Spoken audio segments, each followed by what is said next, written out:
hustle and bustle of everyday life, many people begin to move with the crowd, going through their daily motions. But is this necessarily right? Is being a part of the masses something beneficial for us? Throughout this video, we conduct an experiment to see what our student and teacher body think about the topic of independent thought. In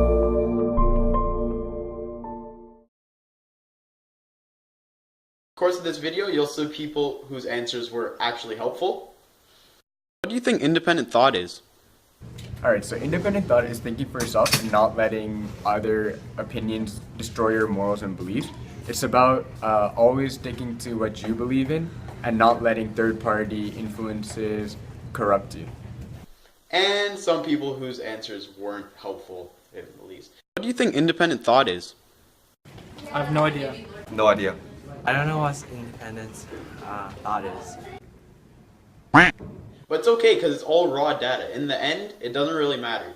As long as you have an idea or somewhat of an idea of what independent thought is to our group at the end, it's all good. I think independent thinking is thinking for yourself without having other people tell you who to be and making your own decisions.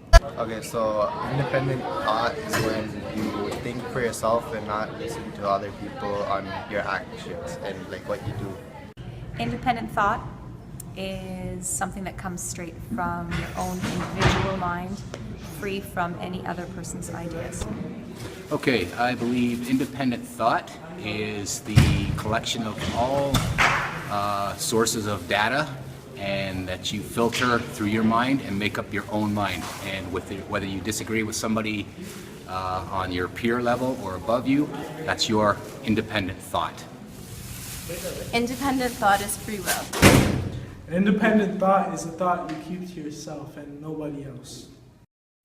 So independent thought is when people act or speak based on their own experiences or their own opinion rather than letting the opinion or experiences of somebody else influence them. I believe that independent thought is acting on one's own set of beliefs without being influenced by the opinions or values of others. So I think independent thought is like thinking on your own pretty much. So like doing what you want to do and not what other people tells you what to do. I think independent thought is thinking for yourself. Thinking independently. Independent thought is basically the right to be able to think freely and to have your own expression and be able to say what you want and do what you want. An independent thought is a thought that isn't conjoined with other messages. It's just one big idea and you come up with it yourself. I think independent thought is not relying on what the majority do and how the majority think, but doing what you believe is true. In other words, integrity. I think it's having a belief and expressing it without fear of consequence or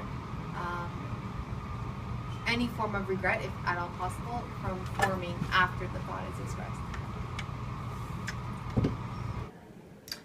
Is there really any such thing anymore as independent thought? I'm not so sure, because I think a lot of us are followers.